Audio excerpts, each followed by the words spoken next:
I think central banks, from a Fed perspective, we wouldn't be surprised if they just continue with their rate hike, and I think more importantly, with the balance sheet reduction. So when you look at the Fed minutes yesterday, I think there's a clear hint that next month, when they are meeting again in September, they will announce and give more details about the reduction. Yep. Although the market is now not really expecting a rate hike in December, I think it's about 40% now. 40%, yeah.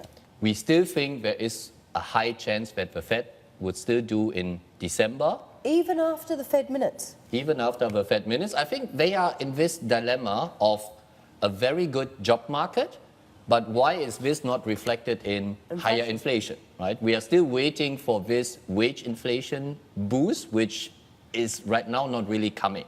So I think if you see some positive measures from the Trump administration, be it on corporate tax cuts, there will be a little bit more incentives for corporates to spend and hire more people. I think then it would be more reflected in also higher wages. And then we see maybe also inflation picking up. So it comes down to Donald Trump. Oops.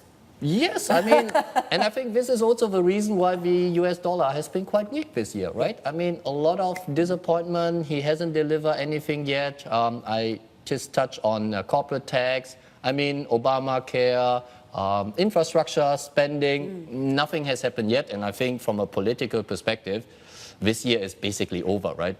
Not much time to pass any reforms through. So this is now pushed into 2018 for sure. On the ECB side, I think everyone is looking at Jackson Hole, right?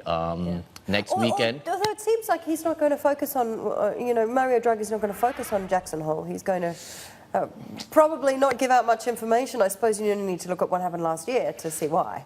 It's true.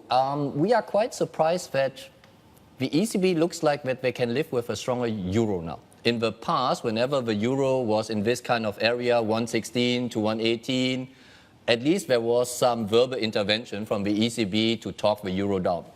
Since his speech the last 2-3 months and the euro really moving up, we haven't really heard anything from the ECB in that regard. So do we expect something happen at Jackson Hole? Maybe, but also, of course, in terms of how they are going to taper from next year onwards.